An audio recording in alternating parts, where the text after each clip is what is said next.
Bismillahirrahmanirrahim. Alhamdulillahi rabbil alamin wa bihi nasta'inu ala umurid dunya waddin. Allahumma salli ala Muhammad wa ala alihi wa ashabi ajmain. Amma ba'du. Bapak-bapak, ibu-ibu sekalian, mulai ini kita mencoba untuk mengkaji al-asma al-husna, ya, dari sisi gerakan jiwa. Di dalam agama kita ada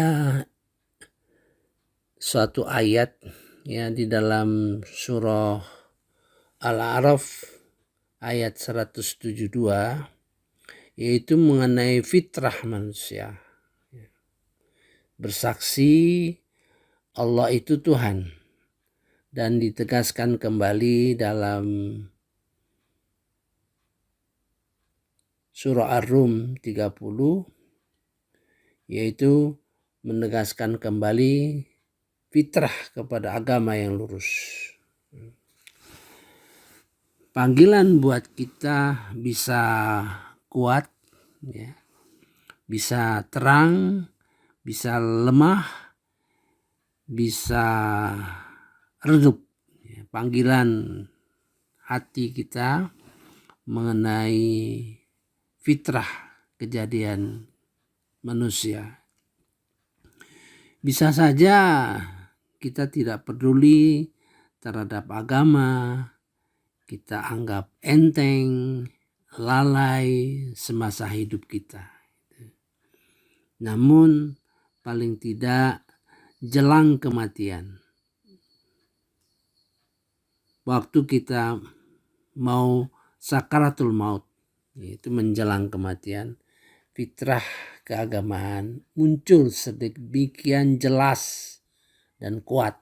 Jadi kita waktu akan meninggal, maka fitrah kemanusiaan, keagamaan itu akan jelas kita, bahwa kita akan kembali kepada Allah Subhanahu wa taala. Di dalam surah 50 ayat 22, surah Ahqaf, surah Qaf, ya, ayat 22, sehingga penglihatanmu pada hari ini sangat tajam, ya. Apa yang selama ini tidak bisa dilihat, kita bisa lihat.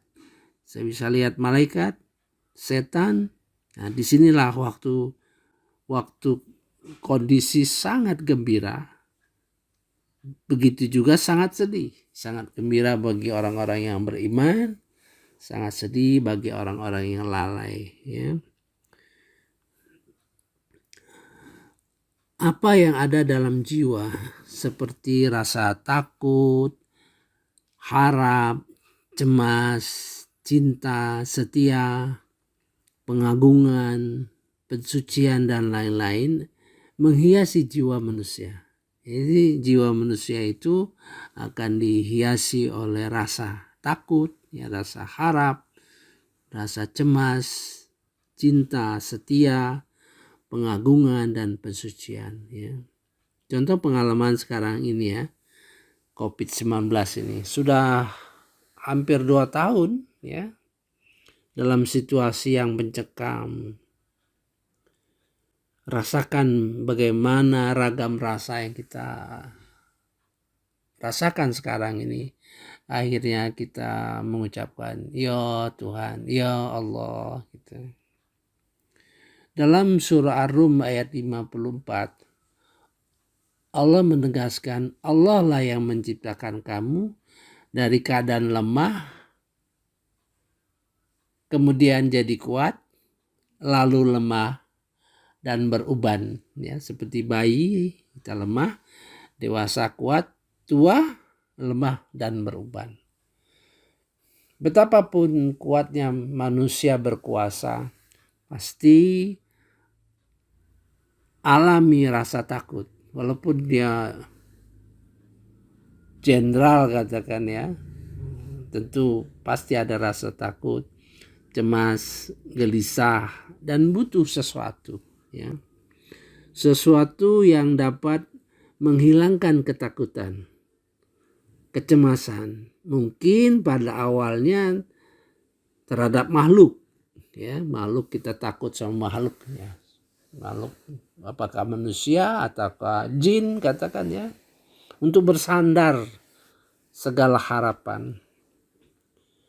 Si A dapat naikkan derajat kita, si B dapat mempromosikan kita, si C sumber rezeki kita, dan seterusnya.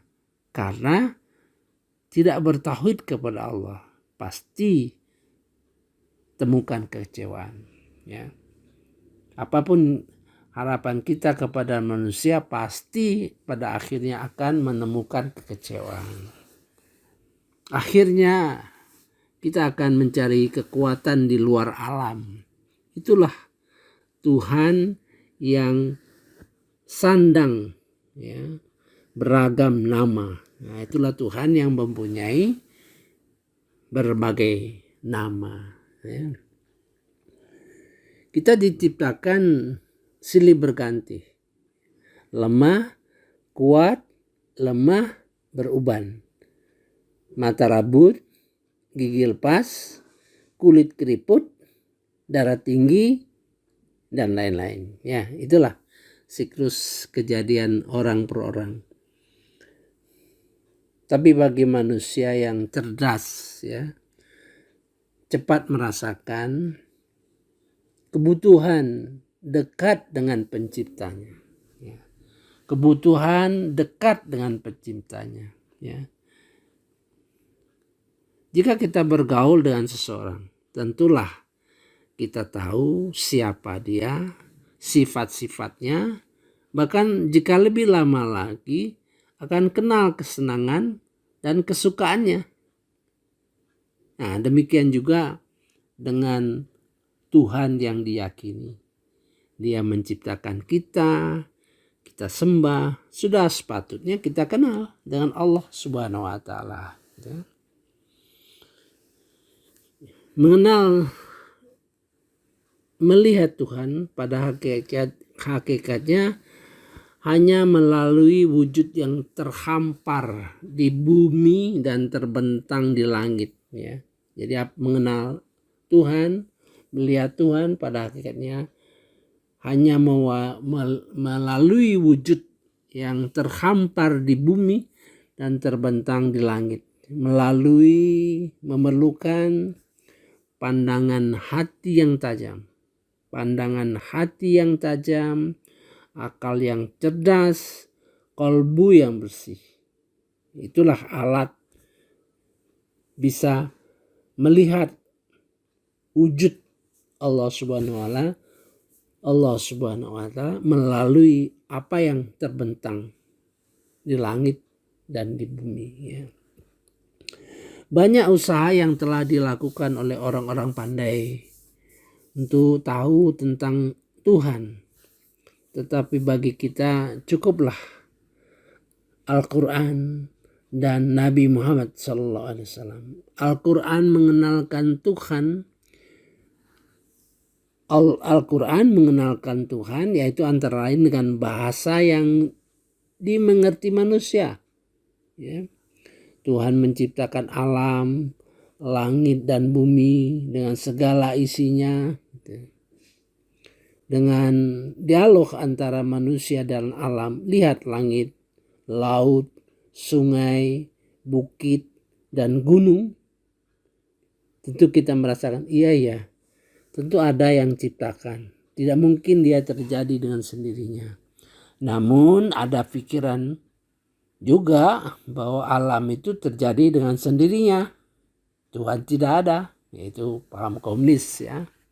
Paham orang yang tidak percaya adanya Tuhan. Tetapi fitrah manusia tidak bisa dihilangkan sama sekali. Tidak bisa dicabut akarnya. Tetap ada, walaupun lemah, redup di hati yang paling dalam berkata bahwa Tuhan itu ada. Kita menyembah Tuhan yang kita kenal. Jangan sampai kita sembah Tuhan tetapi tidak kenal dan tidak tahu perintahnya, ya. Nanti di akhirat ada dialog. Kata matahari, aku tidak merasa disembah karena tidak ada perintahku. Itu nanti di akhirat nanti dikumpulkan orang yang menyembah dengan sesembahan. Misalnya matahari dengan orang yang menyembah matahari. Gunung beserta orang yang menyembah gunung, ya kan? Orang yang menyembah kayu, ya, beserta kayunya dikumpulkan oleh Allah Subhanahu wa taala, dan mereka merasa bahwa tidak disembah karena tidak ada perintah. Gitu. Jadi sebagai sesuatu yang disembah tentu harus menunjukkan siapa dia, apa perintahnya. Di dalam surah Toha ayat 14, sungguh aku ini Allah. Nah, mengenalkan diri. Tidak ada Tuhan selain aku, maka sembahlah aku dan laksanakan sholat untuk mengingatku. Jadi kita menyembah Tuhan sebab Allah mendeklarasikan dirinya, ya, menyatakan dirinya dan memerintahkan. Sekarang ada pertanyaan, apakah kita betul-betul kenal dengan Allah, marifat kepadanya, ya? Kita kenal atau tidak? Imam Al-Ghazali berkata, jika Anda bertanya apakah puncak pengetahuan orang arif tentang Allah, aku menjawab, puncak pengetahuan orang-orang arif adalah ketidakmampuan mengenalnya. Ya, orang arif itu merasa tidak mampu mengenalnya. Kita ingin mengenal Tuhan sebaik-baiknya, sesempurnanya, sesuai dengan kemampuan sebagai makhluk. Pengenalan langsung sebagaimana diwahyukan kepada utusannya melalui kitabnya, sebagai suatu ilmu yang tidak mungkin kita ketahui kecuali diberitahu oleh Allah Subhanahu wa taala. Jadi ilmu itu bagi dua. Ada ilmu yang tidak mungkin kita mengetahui tanpa diberitahu, yaitu ilmu wahyu. Kita tidak mungkin tahu mengenai kehidupan akhirat, walaupun ya tidak tahu, tidak mungkin kecuali diberitahu. Kemudian ilmu yang bisa dikembangkan melalui penglihatan, pengamatan, ya, melalui alat, ya, karena kita dibekali oleh Allah Subhanahu wa taala pikiran, pendengaran, penglihatan, ya. Gitu. Memang ada yang mencoba mengenal Allah melalui nalar, ya, atau pengalaman rohani. Kadang-kadang kita dengar dengan orang menceritakannya, tetapi khawatir kita disesatkan oleh setan. Ya, kalau kita mempergunakan akal dan nalar kita, itu mudah sekali disesatkan oleh setan. Ya. Di dalam surah Al-Alaq, ya, ayat 34, ilmu itu terbagi dua, yaitu ilmu yang diperoleh melalui alat panca indera, ya, melalui penelitian, observasi, dan ilmu yang tidak mungkin kita ketahui tanpa diberitahu oleh Allah Subhanahu wa taala, yaitu wahyu, ya, seperti saya sampaikan di depan.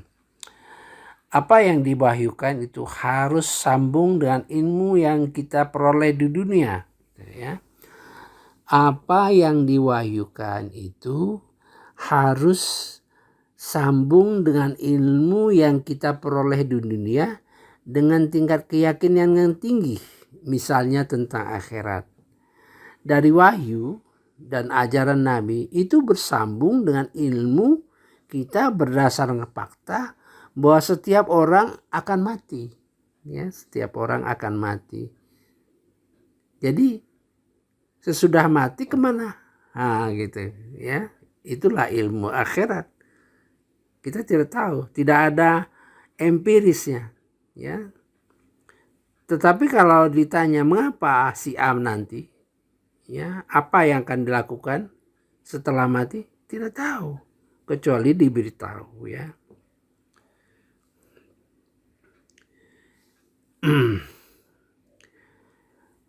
Kita mengenal Allah Subhanahu wa Ta'ala itu selama dalam kehidupan ini sepertinya seperti malam dan siang ya, seperti malam dan siang bersambung terus. Ketika malam ditanya di mana siang, atau ketika siang di mana malam ya, yaitu seolah-olah terasa ada, terkatakan tidak, tetapi meliputi kehidupan kita. Dalam surah 42 ayat 11 ya, surah Asy-Syura, tidak ada yang serupa dengannya dan dia maha mendengar lagi maha melihat.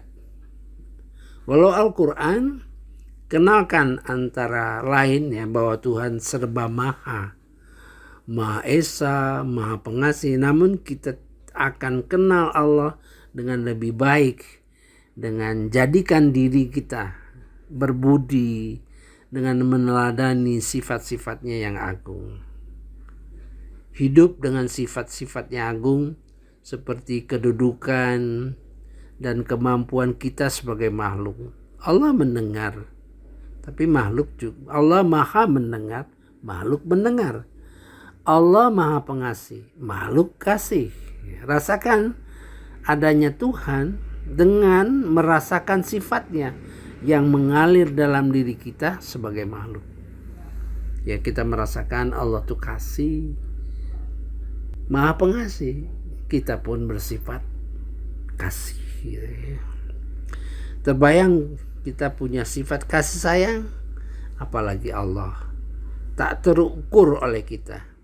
Maka selalu berzikir subhanallah, maha suci Allah dari prasangka, pikiran, ukuran yang kita bangun ya. Kita membangun sesuatu, pandangan kita mengenai Allah, tapi subhanallah tidak akan bisa sempurna gitu. Nah, al-asma bentuk jamak dari kata al-isim. Akar katanya asumu berarti ketinggian, atau asimah tanda. Jadi tanda sesuatu yang dijunjung tinggi, tanda sesuatu yang dijunjung tinggi itu al-asma. Kemudian al-husna bentuk feminin dari kata ahsan, terbaik ya, sifat-sifat nama-nama yang terbaik, yang sempurna dari Allah Subhanahu wa Ta'ala.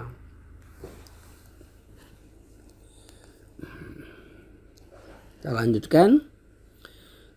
Nama yang terbaik yang dijunjung tinggi itulah al-asma al-husna, yang sebagian dari nama-nama yang pantas disifati oleh makhluk untuk dirasakan betapa agungnya yang punya nama. Ahsyaha artinya menghitung, sama dengan menghitung nikmat Allah. Dalam surah Ibrahim ayat 34, tidak akan mampu, kan, kita tidak akan mampu ya kita menghitungnya. Para ulama berusaha memahami ahsyaha, mengetahui, menghitung, memelihara, padahal sudah ada hitungannya, yaitu 99 ya. Ada yang rajin coba menghitung kembali dan meliti, seperti Profesor Dr. Umar Sulaiman Al-Ashkar. Menurut beliau lebih dari 99 ya. Kita cukup pedomani hadis Rasulullah SAW saja. Cukup sekadar tahu bagaimana seseorang cintanya kepada al-asmaul husna sehingga dia meneliti ya, diteliti Al-Quran dan sebagainya. Jumlah al-asmaul husna itu 99. Diriwayatkan dalam salah satu hadis, sesungguhnya Allah memiliki 99 nama. 100 kurang 1. Siapa yang ahsyaha, maka dia masuk ke surga. Allah janji, Allah ganjil esa, senang pada yang ganjil. Itu riwayat hadis riwayat Bukhari, Muslim, At-Tirmizi, Ibnu Majah, Ahmad dan lain-lain. Dari pemahaman di atas, penghayatan terhadap al-asma husna sebagai berikut. Ya. 1. Faham maknanya, mampu melaksanakan dengannya, berakhlak dengannya, dengan nama-nama itu. Ya, itu. 2. Sekadar baca dan agungkan nama-nama itu, bahkan ada yang pakai lagu. Nah, ini kan dalam kenyataan kita sehari-hari ya. Hafal. 3. Hafal, faham makna, amalkan. Semua masuk dalam kata pengertian ahsyaha. Jadi sebagaimana kita pahami nanti, ahsyaha itu fleksibel ya. Kita lihat dalam kehidupan kita sehari-hari ya. Umumnya dari Al-Quran, sebaiknya ditambah tadabbur ya. Mari kita pahami al-asma Allah ya. Semoga kita mendapat curahan rahmat daripada Allah Subhanahu wa taala. Saya kira perlu saya beritahukan bahwa kajian al-asma husna ini cukup panjang nantinya. Saya mengkaji berdasarkan 2 buku saja. 1, Al-Asma Al-Husna karangan susunan Profesor Dr. Umar Sulaiman Al-Ashqar ya. Kemudian Al-Asma Al-Husna, mengenal sifat-sifat Allah, disusun oleh Profesor Dr. Muhammad Quraish Shihab ya. Mudah-mudahan dengan 2 buku ini cukup kita mendapat kesempatan, insya Allah terbukalah rentangan mengenai al-asma husna, dan kita konsentrasikan penggunaan al-asma husna itu dalam kaitan untuk kita meresapi ya sifat-sifat al-asma husna itu di dalam sholat ya. Dalam sholat itu banyak al-asma husna yang kita resapi, dan kajian kita tentu lebih besar porsi daripada Al-Quranul Karim. Saya kira cukup ya, mudah-mudahan kita bisa melanjutkan kajian al-asma husna ini yang jumlahnya 99. Saya tidak tahu berapa lama waktu yang kita butuhkan ya. Subhanakallahumma wa bihamdika asyhadu an la ilaha illa anta astaghfiruka wa atubu ilaik. Wallahu a'lam. Wassalamualaikum warahmatullahi wabarakatuh. Alhamdulillah.